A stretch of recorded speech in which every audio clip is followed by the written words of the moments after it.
Okay, there's no way to downplay this transit of early August. The Mars-Uranus North Node conjunction goes exact on August 1st, but it is very present throughout the tail end of July, especially into the first half of August. But the first few days of August is when I'm really paying attention, and Mars and Uranus together happens around every 2 years. Uranus and the North Node together does not happen very often. I don't remember the calculation, but it's decades. Mars, Uranus, North Node together at the exact degree. I went back 2,000 years and I could not find this happening. Someone else can probably use a software or figure it out themselves, but mine only allowed me to search by 2 planets conjunct at once, not 3, so I tried all the options. I could not find the last time that this happened together on the exact same degree, all 3 together, let alone in Taurus at 18 degrees. I prepared this video in a very chaotic setting, Charles de Gaulle Airport, surrounded by birds, which felt very fitting as I waited for my delayed flight here to Berlin. I'm going to share my screen, going to run through the transits, but TLDR, if you're just here for the rundown and don't really care about the in-depth astrology, which I do recommend that you listen to because I do break it down. This looks extremely chaotic for natural resources, commodities, finance, underlying value structures, which is Taurus, fixed Earth. I'm going to run through Mars, Uranus, North Node, break it down for you on when I share my screen to see the astrology. But it's heavily configured in the charts of Biden, Kamala Harris, and also Putin, which make me think that something is happening with Biden that leads to Kamala having to step into power or be more significant during this time. And also with Putin, looks like he's pulling some crazy shit. So I'm going to get into the video. I'm going to run through the charts now. Looking to find some decent light in here when it's just a weird setup in this room, basically. I love this Ritz room, though. I don't know if you can see it. Actually, is this lighting? I'm sorry. I'm trying to do this video in one fucking take, and looks like I'm going to be editing out some stuff already due to my indecision for where to film. However, let's get into breaking this down. So Mars, action, aggression, conflict, war, battle. Uranus, which is chaos, instability, especially in a technological or disruptive sense for underlying infrastructure. It's the fuckery. It is chaos. North Node is then an amplifier or an increase indicator. So the North Node doesn't necessarily usually have direct significations of areas of life. It's more of an amplifier, like volume up, look at this, flashing red light kind of thing. The North Node also usually is future oriented. It represents things that impact the future, not relating to structures or going back or reverting to what was. It's not good or bad, but all of these together is inherently I don't see this being positive in any sense of the word. I see it being destructive and negative in a sense of taking something away. And Mars is also in the sign of its exile, meaning that it rules the opposite sign of Scorpio. And when planets are in signs opposite to the sign that they rule, it's kind of like being in a foreign country. In someone's natal chart, I don't look at it and immediately I'm like, oof, like that's really challenging. It's more a signal of being uncomfortable or out of your element. And in a mundane way, it does usually mean that there's something going on that should not be in that place. It is out of place. It is uncomfortable. I don't like seeing it. It's not inherently bad, but I don't like seeing Mars and it's in a sign that it doesn't do particularly well in a dignity sense. Combining all 3 in Taurus, a sign of fixed Earth, aka natural resources, financial infrastructure, terrain. It looks like there's huge disruption in tech, financial markets, and or natural disasters and resources. There's no way in fucking hell I can look at this and be like, oh, I mean, this could not, like, no. Mars, Uranus, North Node, the same degree in Taurus, squaring Saturn loosely by degree. Atrocious. Thank God there's a little bit of a sextile here to Venus and Cancer, but sextiles are better than nothing. They mean essentially like they're barely above audible. This is atrocious. And so in history, I'll run through quickly the other times that this happened. If I go to January 20th, 2021, that was the most recent time that Mars and Uranus were together. There was no North Node there because, like I said in the beginning, Mars, North Node, and Uranus all together at the exact same degree. It's kind of it's not, I don't want to say unheard of, like it doesn't happen. All cycles in astrology happen, but having all 3 conjunct at the same time is like, that's obviously incredibly rare. Mars takes about 2 years to go around the zodiac. Uranus takes around 84 years to go around the zodiac. The North Node takes around 18 years to go around the zodiac. So all 3 combined combined in the same cycle. Multiply that, figure out what fucking year that was last time this happened in Taurus. Like, Jesus Christ. I went back 2,000 years, like I said. Could not find this all three together in Taurus at the same degree. But January 2021 was when this happened. It went exact January 20th, 2021. You know what happened about 2 weeks before that. Exactly 2 weeks before that, January 6th. And then leading up to that, around on January 20th itself, Biden was inaugurated. So that was definitely a disruptive, very, very disruptive radius around that time. Now, the other time that I want to look at for this, I'm showing some of the most important illustrative examples. I did back test this and spent a few days looking at every single example that was within the 100 years of Mars and Uranus together. And then I also looked at Uranus and the North Node together. So March 11th, 2015 was the exact date of Mars Uranus, and the South Node was near. So the South Node is more about decrease or letting go. So this would have been a period of loss.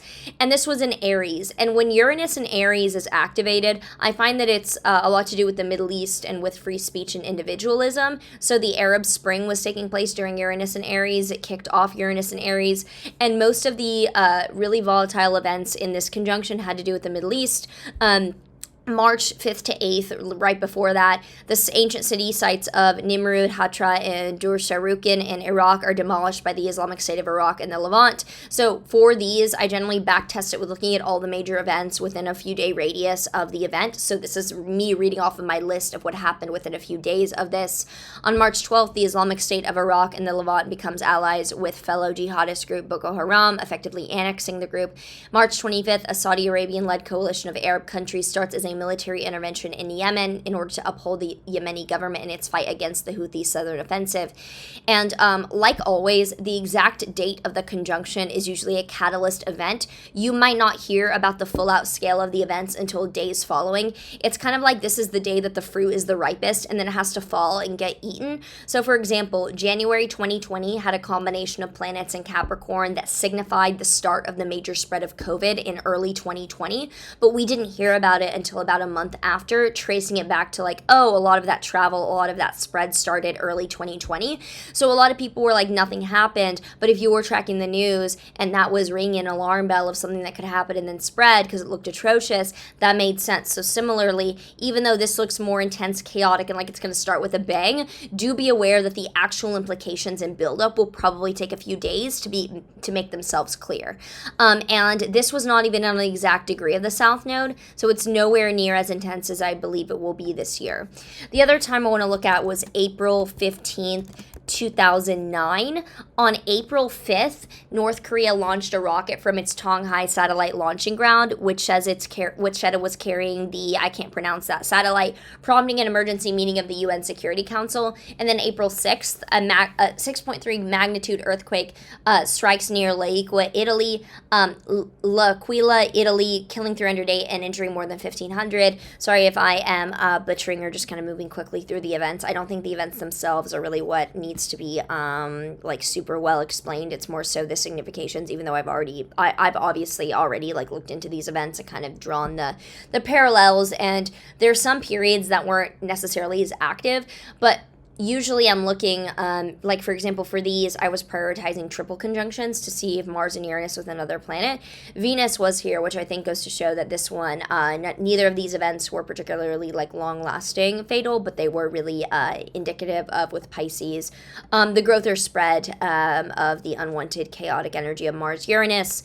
And then the one before this, April 28th, 2007. This one was pretty striking. Mars and Uranus were at 17 degrees of Pisces, and the North Node was within 2 degrees. So it was not same degree, it was within 2 degrees, and it was in Pisces, which none of these planets, or Mars or Uranus, and the North Node for that matter, they don't have trouble in Pisces. So it's not like Taurus, where Mars literally loses dignity.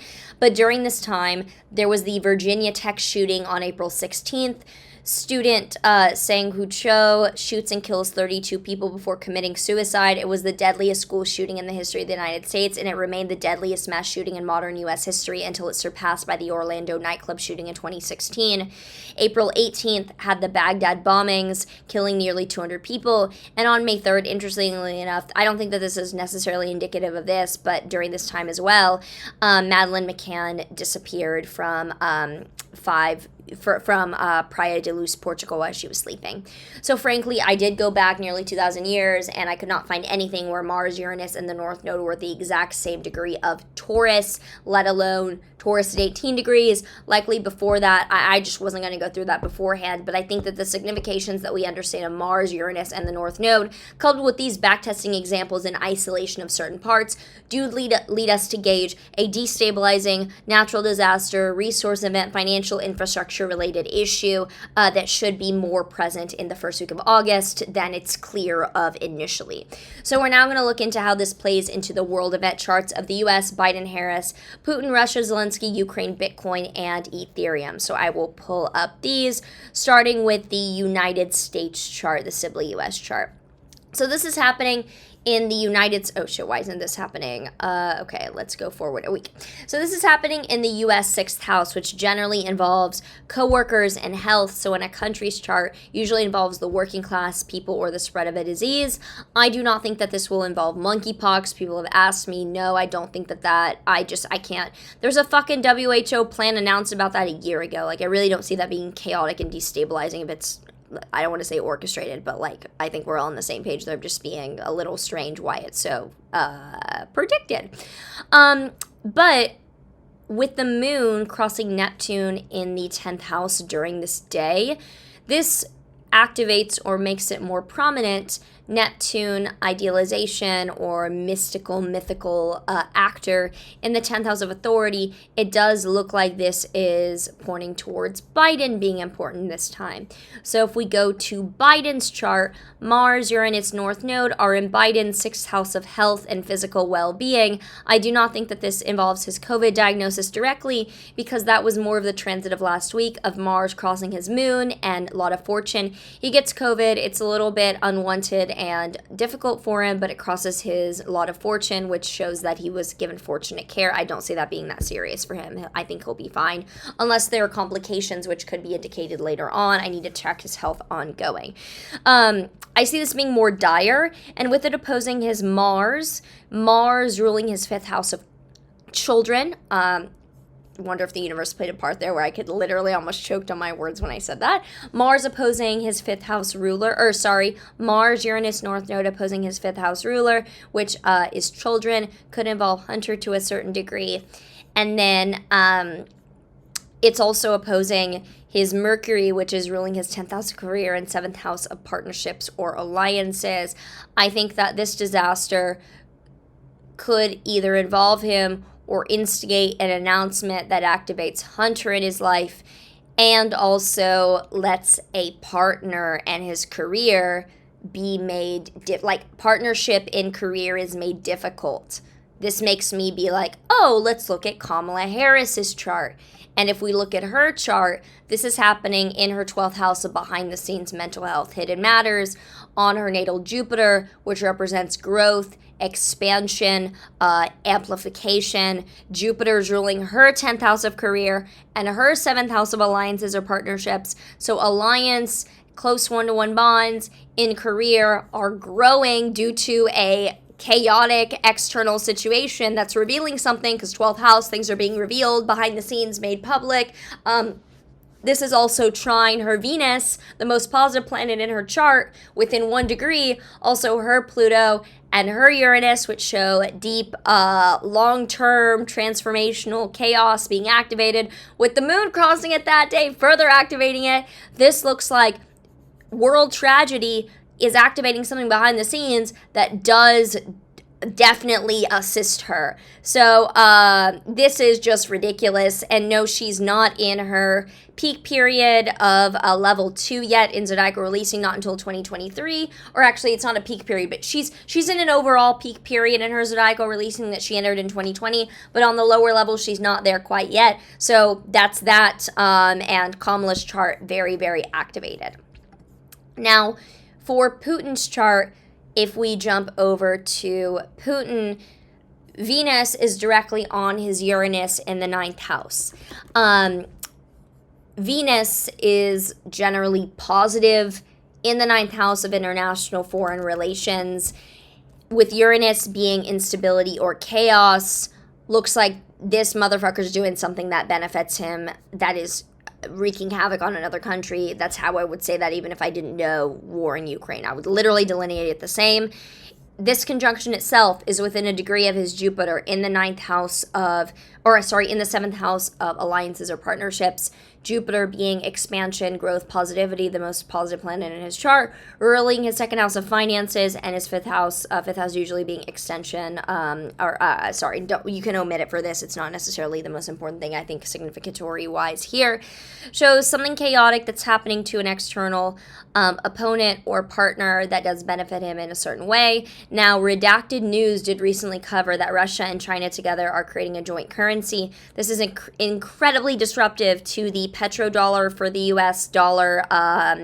This is extremely disruptive. US Pluto return in the second house of finances, like anyone, that this just looks very, very, I think, with the seventh house alliance thing, time and time again activated for Putin and for Russia's chart.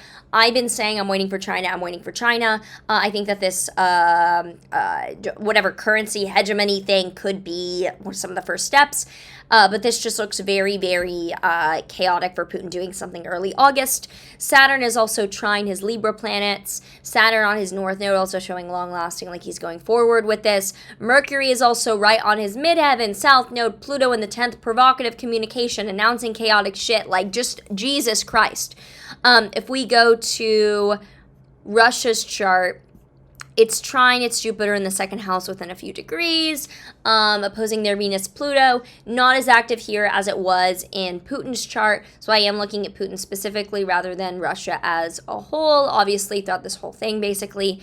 For Zelensky, this is in his 12th house of behind-the-scenes hidden matters, opposing his Uranus in the 6th house of physical health, squaring his moon. So it looks very, very challenging and unstable for Zelensky. Jupiter on his south node of letting go of an alliance or ties. For one, I think is him letting go of these traitorous cabinet members, which I talked about with the 12th house and with this release energy. Looks like he was letting go of people that betray him or foreign actors that act against him. But he's also not necessarily the focus of this, I think. But if we go to Ukraine's chart, firstly, Saturn is retrograde right on their moon, going back, second house of finances, moon ruling seventh house of alliances or opponents, shows going back challenge with an opponent. I think Russia does something again. Their ball is in their court, basically, to do something now. But with Venus on their lot of fortune exactly by degree during this time, I do think that there's a very fortunate external party that does assist during this time. So that's very, very helpful. And on the south node, it could be that they end a tie, they end an alliance, they end a partnership, and that ending is very fortunate. This is directly opposing their this is directly opposing their Pluto, which is very highly configured and very intense, and just, this is not normal, basically. I'm going to briefly run through the financial charts, which are nowhere nearly as important as obviously these like actual country political charts. But I do want to note that this is scoring Bitcoin's Chiron by degree, which is not cute. Moon on Saturn that day does look bearish. Saturn bad, Saturn number go down. The sun is directly on Bitcoin's south node that day. So the south node is sell-off. I think that we had a sell-off after the new moon on July 20th, and that we probably dump further after the 1st as well. For ETH, this is not nearly as active necessarily, but it is squaring ETH's natal Mercury within a few degrees, so that is challenging. But if we just go back to the TLDR, expecting a natural resource or financial value infrastructure for things like supply lines or financial rails being majorly disruptive, Putin pulling some chaotic shit, Biden issues, and Kamala benefiting from this. So piecing all that together, let's see what happens first week of August. I don't speak about astrology that isn't dramatic as if it's dramatic. This just happens to be dramatic, so pray for your fixed sign friends. We'll see you in the next one, and take care.